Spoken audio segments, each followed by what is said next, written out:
सिद्धेभ्यः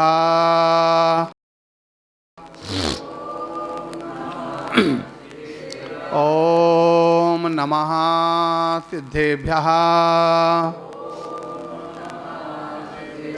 ओम नमः सिद्धेभ्यः।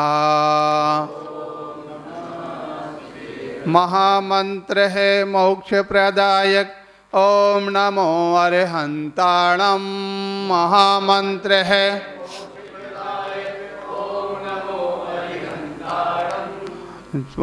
जो ध्याये निज को पा जाए ओम नमो श्री सिद्धाणम। जो ध्याये निज को पा जाए मोक्ष महल की राह दिखाए ओम नमो आयरियाणम। मोक्ष महल की और मैं सम्यक ज्ञान जगाए ओम नमो अध्यायाणम। और मैं सम्यक विशद साधना करने वाले ओम नमो लोय सविसाहुणम। विशद साधना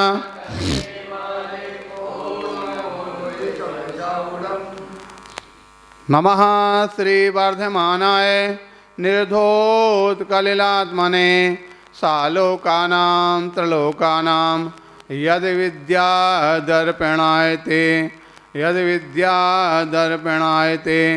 गुरुवः पान्तो नो नित्यं ज्ञान दर्शन नायकः चारित्राणो गंभीरा मोक्ष मार्गोपदेशकः।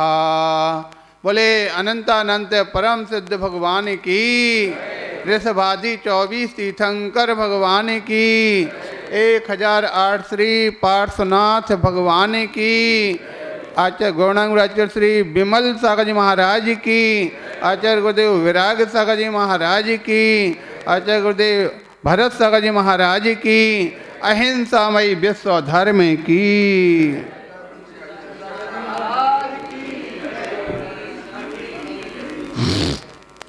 प्यारे बंधो, अभी आप सुन रहे थे महाराज से, माता जी ने आपको बताया, महाराज बोल रहे थे, क्या बोलते, अपनो जो जैन धर्म आगे दिखानो।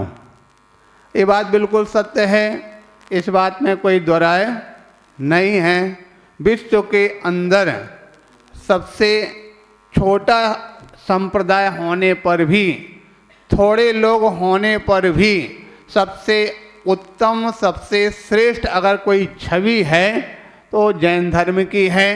क्योंकि जैन धर्म की छवि भी जैन धर्म से नहीं, जैन धर्म के सिद्धांतों और सूत्रों से है। आप सबको मालूम होना चाहिए जैन धर्म के सिद्धांत कौन से। आज दुनिया वाले लोग नारा लगाते हैं विश्व शांति अमर रहे, लेकिन हम कहते हैं कि नारा बिल्कुल निहायत गलत है। ध्यान रखना, आप लोग नारे लगाए हैं, हमने भी लगाया, लेकिन बाद में जब इस बात को जाना तो बिल्कुल न जाना कि बिल्कुल निहायत गलत है। ये नारा तो कभी नहीं लगाना चाहिए। क्यों? क्योंकि शायद इस प्रकार का नारा लगा करके उल्टी गिनती पड़ी जा रही है, और उल्टी गिनती पढ़ने वाला कभी भी किसी कार्य में सफल हो सकता नहीं है। भगवान महावीर ने उल्टी गिनती पढ़ने की बात नहीं, भगवान महावीर ने सीधी गिनती की पढ़ने की बात कही। सबसे गिनती में सबसे अधिक संख्या किसकी कितनी होती? गिनती की सबसे अधिक संख्या 100 और सबसे कम संख्या 1। नारा क्या है? विश्व शांति। सबसे बड़ा क्या है? विश्व शांति की बात करते, लेकिन भगवान महावीर ने विश्व शांति की बात कही क्या? बोले नहीं। भगवान महावीर स्वामी कहते हैं अरे विश्व तो बहुत बड़ा है, तुमने कभी देखा भी नहीं विश्व के लिए। विश्व शांति की बात तो छोड़ो, पहले आप जिस देश में रहते हैं क्या उस पूरे देश में शांति है? विश्व शांति तो बहुत दूर की बात है कि आपके भारत देश में पूरी रूप से शांति है। जब विश्व में शांति है ही नहीं तो अमर क्या रह जाएगी? जो कोई चीज हो तब तो अमर रह भी जावे, जब है ही नहीं है तो अमर कहाँ से रह जाएगी? चलो विश्व बहुत बड़ा है, भारत देश बहुत बड़ा है, आपका जो मध्य प्रदेश है, मध्य प्रदेश में तो पूर्ण रूप से शांति होगी ना? मध्य प्रदेश में भी शांति नहीं। चलो मध्य प्रदेश भी बहुत बड़ा है, आपके पूरे इंदौर शहर में तो पूर्ण रूप से शांति होगी ना? इंदौर शहर में भी शांति नहीं। इंदौर शहर भी बहुत बड़ा है, आपके जैन समाज में तो शांति होगी ना? सब लोग हंसते हैं। जैन समाज में भी शांति नहीं। चलो जैन समाज बहुत बड़ी है, आपके समर्थ सिटी में तो शांति जरूर होगी। समर्थ सिटी में पूर्ण रूप से शांति, समर्थ सिटी में शांति, पूरे सिटी में शांति नहीं। सिटी में भी शांति नहीं है, पूरी समाज में शांति नहीं, समाज में भी शांति नहीं, एक एक परिवार में शांति, एक एक परिवार में भी शांति नहीं, एक एक घर में तो शांति होगी ना? अरे एक घर में तो एक खून के क्या बोलते अंश हैं, एक एक घर में शांति, एक एक घर में भी शांति नहीं, कम से कम पति पत्नी दो में शांति तो जरूर होगी। जब भी हम इस प्रकार की बात करते हैं तो जरूर लोग ठहाका मार के हंसते, बोले दो में शांति की अगर होने लग जाए तो ये संसार सबसे हमको लगता है संसार का झमेला ही समाप्त हो जाए।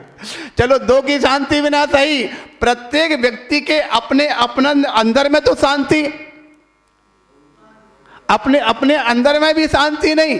बताइए, एक एक व्यक्ति के अंदर में शांति नहीं, एक एक दिल में शांति नहीं, एक एक हृदय में शांति नहीं, और फिर भी विश्व शांति का नारा क्या उचित है?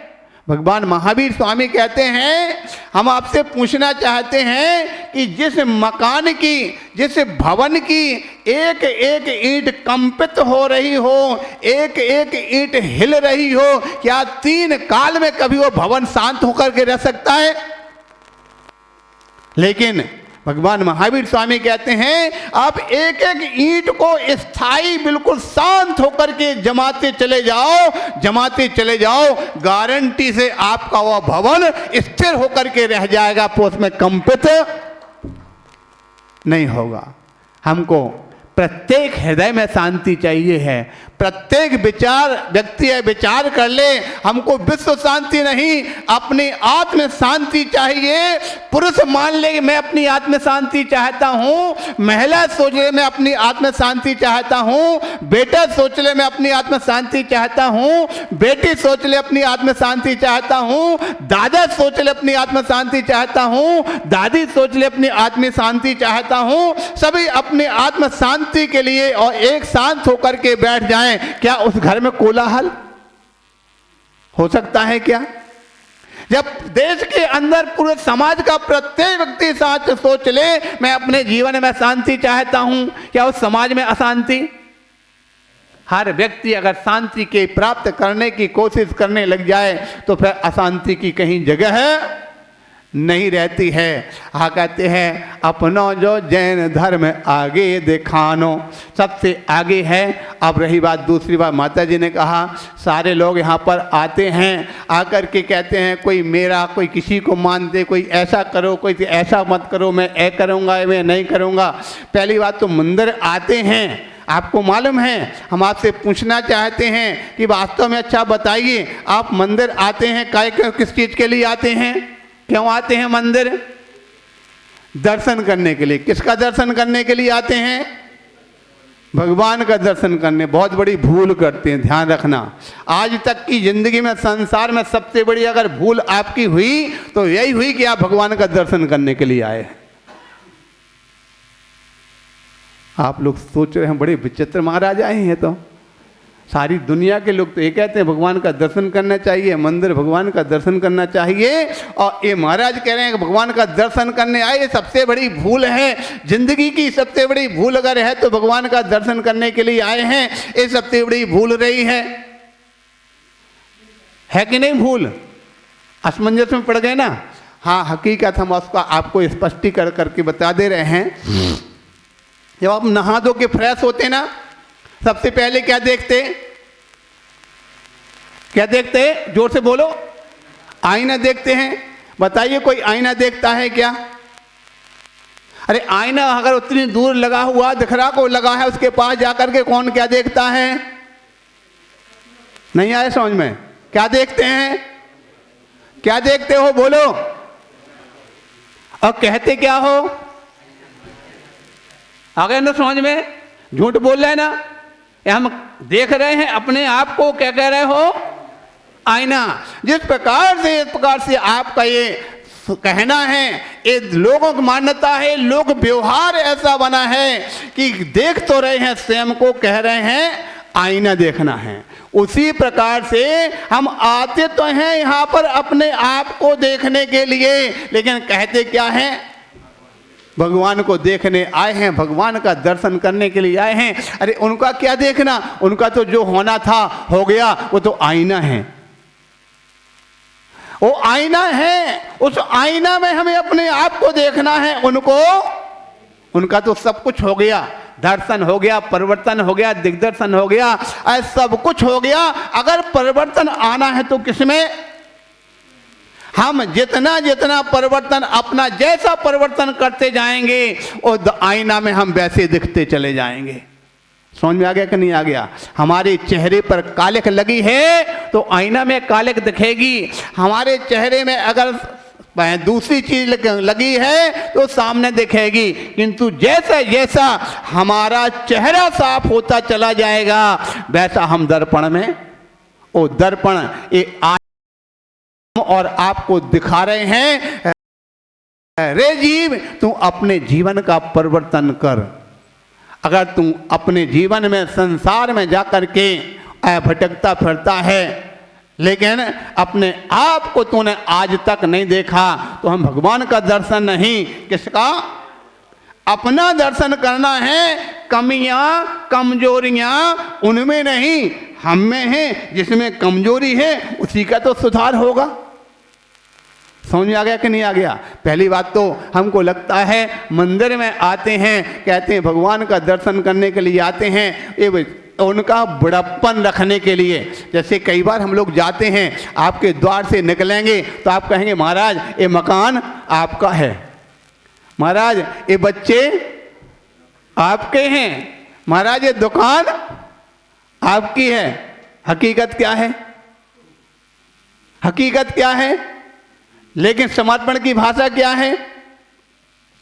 ठीक है, बात चल रही थी कि मंदिर आते हैं, क्यों आते हैं? यहाँ पर तो कह दिए भगवान का दर्शन करते हैं, वो भी गलत हो गया। क्यों आते हैं? बहुत से लोग तो ऐसे हैं कि आते हैं लेकिन चले आते हैं, हमको पता नहीं क्यों आते हैं। आते हैं लेकिन क्यों आते हैं ये पता नहीं है। अथवा इस प्रकार की ज़्यादा बात करेंगे तो कहते हैं हमारे पिताजी आते थे, हमारे पिताजी के पिताजी आते थे, हम भी चले आते हैं। कोई कहते हैं हमको महाराज ने नियम दिलाया था दर्शन करने के लिए आना चाहिए, इसलिए चले आते हैं। कोई कहते हैं जैन हैं और जैन के कर्तव्य में बताया दर्शन करने के लिए आना चाहिए, इसलिए चले आते हैं। तो जैन का जो कर्तव्य में दर्शन करने का है क्या? जैन के आवश्यक कर्तव्य में दर्शन का है क्या? अभी माताजी ने आवश्यक कर्तव्य बताए, कौन कौन से बताए? देव पूजा, गुरुपाती, स्वाध्याय, संयम, तप और दान। इसमें तो देव दर्शन आता ही नहीं। आता है क्या? लेकिन आप तो दर्शन में ही संतुष्ट होकर के रह गए, आवश्यक कर्तव्य कहाँ पूरे हो पाएंगे फिर? क्यों आते हैं इस बात का हमको लगता है शायद लोग गौर नहीं कर पाते। एक बार हम कहीं घटना पढ़ रहे थे, उसमें लिखा था कि एक बार एक व्यक्ति जो था मुल्ला जी अपने घर से खेत पर जाता था, तो एक सज्जन मिल गए। उन्होंने पूछा मुल्ला जब भी तू यहाँ से निकलता है हमेशा अपने बकरे को साथ ले जाता है, क्या बात है? बोले वाह ये भी कोई पूछने की बात है, हमारे पिता ले जाते थे, पिता के पिता ले जाते, पिता के पिता ले जाते, हम भी ले जाते हैं। चलो भाई बढ़िया बात होगी। दोबारा दूसरे दिन निकला तो दूसरा बस सज्जन मिल गए। वो बोले मुल्ला जब भी तू यहाँ से निकलता है हमेशा दाढ़ी बढ़ा के रखता है, क्या बात है? बोले वाह ये भी कोई पूछने की बात है, हमारे पिता बढ़ाते थे, पिता के पिता बढ़ाते थे, पिता के पिता बढ़ाते, पिता के पिता बढ़ाते थे, हम भी बढ़ाते हैं। चलो भाई ये भी ठीक हो गया। तीसरे दिन निकलते अपने शैलेश जी ने पूछ लिया, बोले मुल्ला जब भी तू यहाँ से निकलता हमेशा पठानकोट पहन के जाता है, ये क्या बात है? बोले वाह ये भी कोई पूछने की बात है, हमारे पिता पहनते थे, पिता के पिता पहनते थे, पिता के पिता पहनते थे, हम भी पहनते हैं। अब चौथे दिन जब निकलता है तो अपने भैया एवाबर के भैया थे, इन्होंने जाके पूछ लिया, बोले मुल्ला जब तू यहाँ से निकलता है हमेशा अकेला निकलता है, क्या तूने शादी नहीं की? बोले वाह ये भी कोई पूछने की बात है, हमारे पिता ने नहीं की, पिता के पिता ने नहीं की, पिता के पिता ने नहीं की, हमने भी नहीं की। आगे ना समझ में, आगे समझ में कि नहीं? क्या एकमात्र तकिया कलाम बना हुआ है, क्या कह रहे, क्या कर रहे, क्या हो रहा, उसका कोई भी उसके मन में सेंस नहीं है। शायद दुनिया वाले भी आते तो हैं, क्यों चले आते हैं? हमारे पिता आते थे, पिता के पिता आते थे, हम भी चले आते हैं। क्या आते हैं इस बात का भान नहीं, दर्शन करने के लिए आए हैं, अपना दर्शन करना है और दर्शन के साथ परिवर्तन करना है। हमको लगता है इतने आज तक इस दुनिया में यहाँ पर बैठे आपके जैसे लोग भगवान का दर्शन या आज तक अपना दर्शन नहीं कर पाए। अरे वो दर्शन किस काम का जिस दर्शन में कोई परिवर्तन ना आवे? वो दर्शन किस काम का जिस दर्शन में कोई परिवर्तन ना आवे? अरे दर्शन वास्तविकता में किया तो हमारे इन संतों ने किया कि इतना परिवर्तन किया कि जैसे बीतरागी वो हैं और ये भी बीतरागी। चलो इतनी शक्ति नहीं है, नहीं कर बन सकते हैं। हमको लगता है इस बात को हमेशा हम घटना याद आती है। हमारे गुरुदेव बोला करते थे, भिंड में जब थे, भिंड में उनका वर्षा युग चल रहा था, तो एक बार उन्होंने उपदेश करते करते एक दोहा बोल दिया, अंदर विषय वासना बढ़ते, बाहर लोक लाज भय भारी, याते परम दिगंबर मुद्रा, धर ना सके दीन संसारी, धर ना सके दीन संसारी। जैसे ही गुरुदेव ने इस प्रकार का ये श्लोक बोला, एक काव्य बोला, तो एक सज्जन मेरचंद जी उठ करके तुरंत खड़े होकर आचार्य जी के पास पहुंच गए। बोले गुरुदेव मैं दीन संसारी नहीं बनना चाहता हूं, मैं दीन संसारी नहीं होना चाहता हूं, आप तो मेरे लिए इसी वक्त दीक्षा दीजिए, आप तो मेरे लिए इसी वक्त दिगंबर अभियान मोह में नहीं पढ़ना चाहता हूं। गुरुदेव ने उसको समझाया, बोले हाँ हाँ ठीक है, इतनी यानी आकुलता अथवा इतनी भावुकता में नहीं आना चाहिए, हम आपको दीक्षा अवश्य देंगे, लेकिन आपके घर में कोई काम हो, कोई समस्या हो, उन सबका निपटारा कर दो, उसके पश्चात आपको दीक्षा दे जाएगी। और ऐसे मेरचंद जी, आपको मालूम आपसे नहीं परिचित होंगे, मेरचंद जी जो थे अपने यहाँ पर आचार्य विनम्र सागर जी है ना, और विनम्र सागर जी के पिताजी का नाम था मेरचंद जी। वो ऐसे उन्होंने निवेदन किया, तुरंत उस समय पर उन्होंने 2 प्रतिमा धारण की, और 2 प्रतिमा धारण के बाद 1 साल 2 साल में कोई जो समस्याएं थी, उनका कोई केस वेस चल रहा था, बोले भाई केस निपट जाने दो, उसके बाद दीक्षा लेना। 2 साल में केस वेस निपटाया, उसका समझौता राजीनामा करने के बाद हमारे साथ में उनकी दीक्षा हुई थी। हमारी जो दीक्षा है अपने आप में एक अजूबा दीक्षा हुई, शायद विश्व में कभी ना भूतो ना भविष्य थी, ना भूतो ना भविष्य थी। ऐसा क्योंकि हमारी जब दीक्षा हुई तो हमारे दाएं पक्ष में जो आचार्य विशुद्ध सागर जी महाराज पट्टाचार्य बनने जा रहे हैं, इनके पिताजी उनकी दीक्षा हो रही थी, और हमारे बाएं साइड में आचार्य विनम्र सागर जी के पिताजी मेरचंद की दीक्षा हो रही थी। बोलो कभी क्या जिंदगी में ऐसा कभी सुनने में ऐसा अवसर आया कि 3 दीक्षा हुई, एक तरफ एक आचार्य के पिता और दूसरी तरफ दूसरे आचार्य के पिताजी। द्रोणागिरि जी पंचकल्याण क्षेत्र पर इस प्रकार से 3 दीक्षाएं सन 1996 के अंदर इस प्रकार से हुई थी। तो हमको लगता है ना भूतो और ना भविष्य थी, भविष्य में ऐसा कोई अवसर आवे हमको तो उम्मीद नहीं लगती है। खैर कोई बात नहीं, मुख्यता से हमारा कहने का तात्पर्य है, जब गुरुदेव ने इस लोग बोला अंदर विषय वासना बढ़ते, बाहर लोक लाज भय भारी। अरे इस दिगंबर मुद्रा को धारण करना ये बच्चों का खेल नहीं है, इस मुद्रा को प्राप्त करना ये सामान्य बात नहीं है। ये क्यों? क्योंकि आदि भी यही है और अंत भी यही है। ध्यान रखना, आदि का मतलब है जब भी अगर मोक्ष मार्ग प्रारंभ होता है तो साक्षात मोक्ष मार्ग की प्राप्ति जब भी होगी इस निर्गंथ मुद्रा से ही प्रारंभ होगी, इसके पहले मोक्ष मार्ग हो नहीं सकता है। और अंत भी जब होगा तो इस निर्गंथ मुद्रा को प्राप्त होने वाला ना आचार्य को होगा ना उपाध्याय होगा, उनको भी आदि भी यही है और अंत भी यही है। संसार के प्राणी उस निर्गंथ मुद्रा को प्राप्त करने में बहुत बड़े यानी डरते हैं, बहुत संकोच करते हैं, इसलिए अंदर में, क्योंकि जिसके अंदर विषय वासना भरी है ऐसे जीव कभी भी इस मुद्रा के प्राप्त करने की बात तो बहुत दूर की है, उनके पास में भी आने में डरते हैं, उनके पास में भी नहीं पटकते हैं।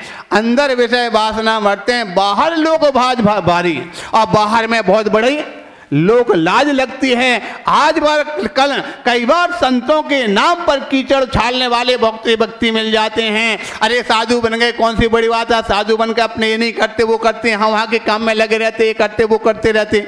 अरे वो करते रहते, क्या करते तुम एक बार बन के तो बताओ क्या करते हैं, क्या करना चाहिए। हम कह रहे हैं तुम जो कुछ चाहते हो वो दिया जाएगा, आप मांगो कितनी राशि चाहते हो आपको, लेकिन मात्र यहाँ से लेकर के एक बार अपने घर तक ऐसे बन करके चले जाओ। है कोई तैयार जाने के लिए? कोई जा सकते हैं क्या? ध्यान रखना, फिर साधु आपसे क्या मांग रहे? किसी से कुछ लिया, किसी के कुछ दिया, किसी के कहने से किया नहीं, क्योंकि बस दोनों मार्ग, दोनों पथ अलग अलग हैं। संसार जीवों का पथ संसार में भ्रमण का पथ है, संसार में रहने का पथ है, और संसार से निकल करके बाहर उस मोक्ष मार्ग में बढ़ने वालों का पथ, एक राग का पथ है और दूसरा बीत राग का पथ है। जो बीत राग पथ के पथगामी जो होना चाहते हैं वो फिर आपके नहीं, उस लाइन से हट करके यहाँ पर आ जाते हैं। आप सभी ने अनेक प्रकार की घटनाओं को सुना होगा। वह एक बीत राग का पथ एक ऐसा पथ है, एक बार प्राप्त करने के बाद फिर दोबारा उसको छोड़ा नहीं जाता। आपने सुनी होगी वो घटना, कौन थे वो? ब्रह्म गुलाल। देखो दादाजी को नाम भी याद है, हमारे लिए तो नाम भूलने लगा था। अब इससे ज़्यादा, अब बताओ दादाजी हमसे ज़्यादा कहते श्रेष्ठ हुए कि नहीं? हम नाम भूल रहे हैं, वो आगे लेकिन फिर भी वो बाहर बैठे हमको लाते यहाँ पर आ जाए। अगर हमारे पास आ जाएंगे तो कितना और ज़्यादा उत्थान हो जाएगा दादाजी का, होगा कि नहीं? चलो बढ़िया बात है, बनाओ भावना, आ जाओ हमारी लाइन में, आपका भी कल्याण जल्दी होने लग जाए। बात चल रही थी ब्रह्म गुलाल की। एक बहुत बड़ा बहुरूपिया था कि नहीं? क्या नाम था? बहुरूपिया था कि नहीं? हमको लगता है वो बहुरूपिया नहीं, वो तो मात्र दिखावे का बहुरूपिया था, वो तो मात्र अपनी आजीविका चलाने का बहुरूपिया था। अगर वास्तविकता में देखा जाए सबसे बड़े बहुरूपिया अगर खोजने की बात आए तो यहाँ पर सभा में बैठे सारे जो दुनिया वाले हैं, बड़ा बहुरूपिया दुनिया में और कोई है कि नहीं? बहुरूपिया का मतलब जानते क्या होता? कौन होता बहुरूपिया? जो अनेक अनेक प्रकार के रूप धारण करता है, ठीक है ना? वही बहुरूपिया है कि नहीं? और आप कौन हैं? अभी यहां पर बैठे कौन हैं? बोले पुजारी। आपसे करने के लिए आए तो कौन है? पुजारी, ठीक है ना? पुजारी का मतलब जानते हैं आप लोग क्या होता है? क्योंकि दो शब्द हैं, एक पुजारी है एक भिखारी है। तो आप कौन है? पुजारी हैं कि भिखारी? ये आप बाहर से नहीं कहा जा सकता, ये तो अंदर भावों से पता चलेगा। यहाँ ये दर ऐसा है भगवान का, यहाँ पर सभी आते हैं, पुजारी भी आते हैं और भिखारी भी आते हैं। अब कौन भिखारी है कौन पुजारी है ये बाहर से नहीं जाना जा सकता, अंदर से समझने पड़ेगा कौन सा पुजारी और कौन सा भिखारी। आपको मालूम है पुजारी का लक्षण क्या है, भिखारी का लक्षण क्या है? क्योंकि आप यहाँ पर भिखारी भी आते हैं क्या? हाँ हाँ, अरे यहाँ पर जो भिखारी आते हैं वो ऐरे गहरे भिखारी नहीं आते। यहाँ पर जो भिखारी आते हैं बहुत बड़े स्टैंडर्ड के भिखारी आते हैं।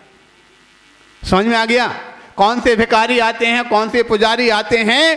पुजारी का लक्षण यहाँ पर शास्त्रों में बताया गया, जो भगवान के चरणों में पहुँच करके, जिनालय में पहुँच करके, संतों के पास पहुँच करके जो अपनी पूजा प्राप्त करने की भावना करते हैं, पूजा मांगते हैं, वो कौन है? पुजारी। आप लोग पूजन करते ना, पूजन करने में बताओ एक एक काव्य में क्या मांगा? अक्षय पद प्राप्त है, मेरे अक्षय पद की प्राप्ति हो, कामबाण विध्वंसनाय पुष्पम, मोक्ष फल प्राप्त है, फलम अनर्क फल प्राप्त है। बोलो प्रत्येक काव्य में क्या मांगा? या पूजा मांगी कि नहीं मांगी? और कोई चित्त नहीं मांगी?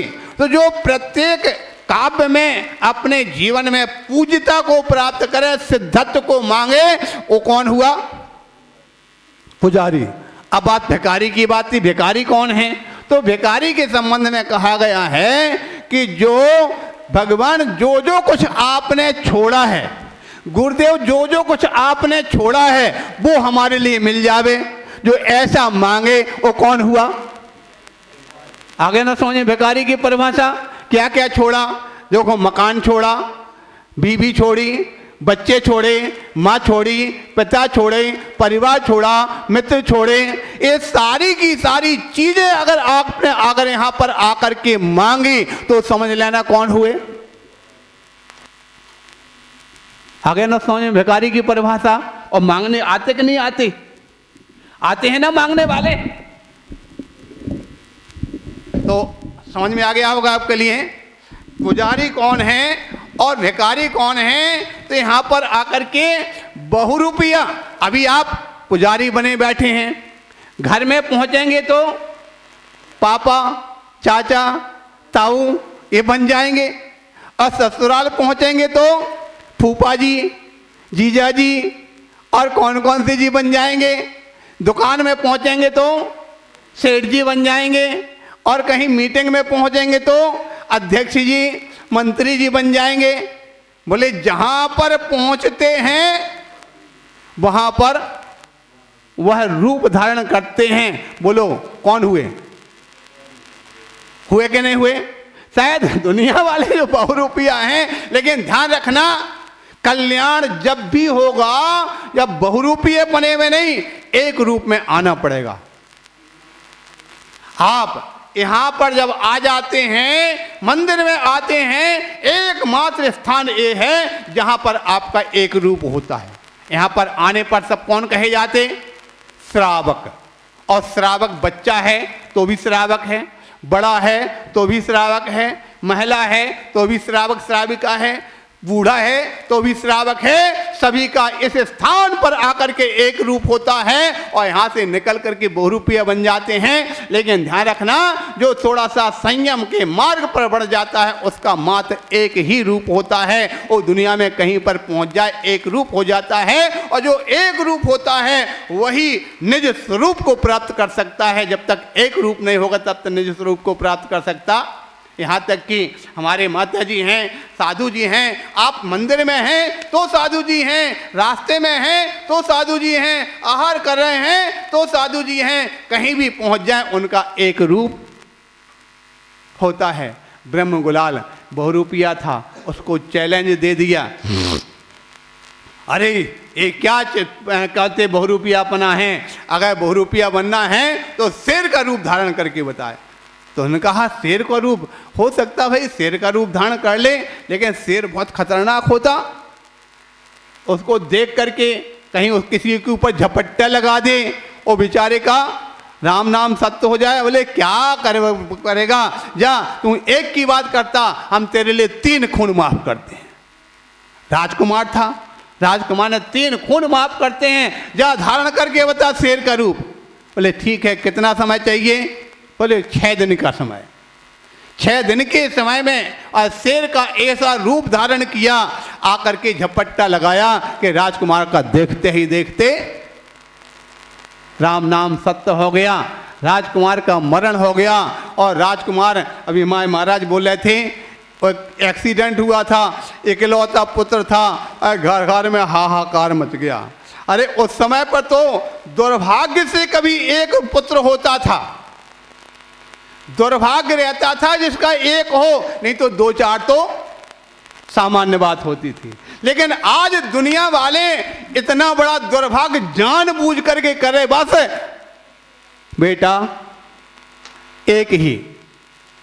पहले सरकार ने कितना प्रलोभन दिया सारी दुनिया को, और सरकार ने दिया तो ऐसे लोगों को जो बेचारे गरीब थे, खाने पीने को नहीं है, झुग्गी झोपड़ी में रहते हैं, भिखारी हैं, ऐसे लोगों के लिए गवर्नमेंट ने सूत्र बनाया था।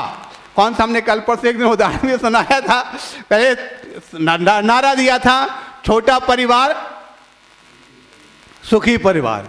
आज छोटे परिवार में 3 भी हो सकते, 4 भी हो सकते, 5 भी हो सकते हैं। छोटा परिवार था, छोटा परिवार सुखी परिवार था। धीरे धीरे उसमें भी संतुष्टि नहीं हुई, गवर्नमेंट ने अपनी करवट बदली, दूसरा नारा दिया, बच्चे 2 या 3 बच्चे होते हैं घर में अच्छे। अभी तक 4-5 था, संख्या नहीं बांटी थी, अब क्या बता दिया, 2 या 3, बस 2-3 पर आ गए। बाद में फिर करवट बदली, फिर नारा बदला, बच्चे 2 ही अच्छे, बच्चे 2 ही अच्छे, अथवा हम 2 हमारे 2। आज धीरे धीरे और करवट बदली, अब फिर नारा दे दिया, बच्चा एक ही अच्छा। ठीक है, और आगे चल करके अब तो ये नारा दिया था उनके लिए, लेकिन उन्होंने तो आज तक उसका फॉलो नहीं किया, आज तक उसका पालन नहीं किया। देखो मुसलमानों के आज भी जितने बच्चे कभी 8 कहीं 10 कहीं इस प्रकार से होते हैं, मीणा गुजरों के आज भी 5, 7, 8 बच्चे वहाँ पर घर बाहर दौड़ते हैं। एक जो बैलगाड़ी वाले ना रास्ते में मिलते हैं, हम लोग रोज रास्ते में निकलते, गाड़ी वाले, उनके पास ना रहने को मकान ना खाने को कुछ, लेकिन फिर भी 4-6 बच्चों की लाइन। जिनके पास सब कुछ है उन्होंने उस नारे को ऐसा पालन किया, ऐसा पालन किया, बच्चे 2 ही अच्छे नहीं, बच्चा एक ही अच्छा। 2 के बीच में 1, और फिर भी क्या कहते हैं, हमको अपने जीवन में विकास चाहिए, उत्थान चाहिए। क्या मकान और घर से क्या विकास होता है क्या? किसी समाज का, किसी घर का, किसी परिवार का उत्थान अगर होता है तो मकान से क्या, सामग्री से होगा। जब भी किसी समाज का, जब भी किसी देश का, जब भी किसी परिवार का अगर उत्थान होगा तो मकान, घर, संपत्ति, दौलत से नहीं, जब भी होगा तो घर के अंदर होने वाले इंसान, जीव और सदस्यों से होगा। जिसके घर में सदस्य अधिक होंगे उस घर का उत्थान होगा। जिस घर में सदस्यता समाप्त हो जाएगी और धीरे धीरे उस घर का नाम निशान मिट जाएगा, वंश का अंश समाप्त हो जाएगा। महाराज बोल रहे थे एक ही बेटा था, वो एक्सीडेंट हो गया, अब वंश का अंश। पहले तो अपने वंश को चलाने के लिए लोग 17 जगह माथा पटकते थे, हमारा वंश चलता रहे, इसलिए एक बेटा कम से कम हो जावे। लेकिन आज की दुनिया वाले लोग होने पर भी ब्रेक लगा देते हैं। एक बेटा हो गया बस ब्रेक, एक बेटी हो गई बस ब्रेक, एक ही चाहिए और ज़्यादा। बोलिए क्या 2 के बीच में 1 क्या इंसानियत है? 2 के बीच में हर चीज में तो आप विकास चाहते हैं और अपने परिवार के नाम पर विनाश, क्या ये उचित है? 2 के बीच में 1, इससे बड़ी और बेईमानी कुछ नहीं हो सकती। कम से कम वही नारा तक तो चलते जाओ, छोटा परिवार सुखी परिवार, 2 या 3 बच्चे होते हैं, इतना तक होते रहो तब तक तो फिर भी ठीक है। किंतु हमको लगता अगर हम 2 हमारा 1, जिसने इस सूत्र की अपनाया, शायद दुनिया में सबसे बड़ा नीच और सबसे बड़ा जैन धर्म का घाती कोई दूसरा इससे और ज्यादा नहीं होगा। क्योंकि जब 2 का 1 रहेगा, आज 2 से 1 है, 25-50 सालों में आधे बचेंगे, उससे और आगे 25 साल 50 सालों में और आधे बचेंगे, 100-200 साल में मालूम चला 0/। ठीक है कि नहीं? तो हमारी बात शायद आपको बुरी लगी होगी, नहीं लगी ना? अच्छा, यही तो सबसे बड़ी कमजोरी है, बुरी लगना चाहिए, बुरी लगना चाहिए, क्योंकि जब बुरी लग जाती है तो सुधार तो हो जाता कम से कम। लेकिन बोले हम दुनिया वाले इतने पक्के मजबूत हो गए, बोले तुम्हें जो कहना हो तो सुनाते जाओ, लेकिन हम तो करेंगे तो हमारा खूंटा, हमारा नर्दा तो वहीं से निकलेगा, हम सुधरने वाले नहीं हैं। लेकिन नहीं, ऐसा नहीं है। हमको तो लगता है ज़्यादा नहीं, हमारे इस प्रकार के उपदेश दो व्यक्ति के जीवन में भी अगर परिवर्तन हो गया तो हम मान लेंगे कि हमारा उपदेश करना सार्थक हो गया। तो आज के नई पीढ़ी के लिए हमारा ये संदेश है, कम से कम बच्चे 2 या 3 बच्चे तो अवश्य ही होना चाहिए। हर व्यक्ति विकास चाहता है, आप 2 के बीच में 2 तो आपके लिए, और हमारा अगर संत की सब परंपरा कैसे चलेगी? क्योंकि संतों के तो बच्चे होने वाले हैं नहीं, आपके ही बच्चे तो संत बनेंगे, तो एक कम से कम हमारे लिए, या इसलिए 2 या 3 बच्चे, ये 3 का संकल्प करके जाना।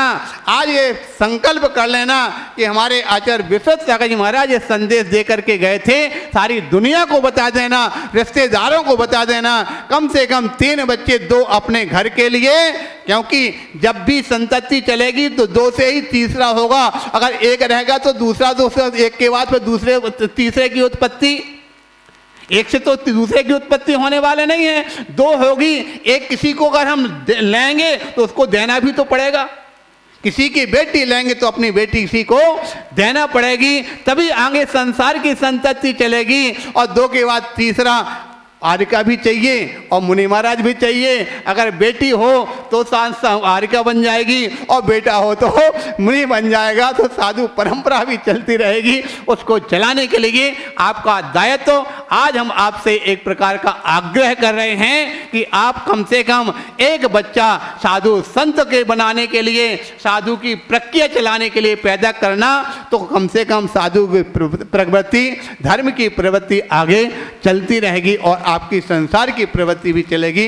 इसको चलाना समय अब अधिक हो रहा, आगे की चर्चा अपन बाद में करते हैं। बोले 1008 श्री पार्श्वनाथ भगवान की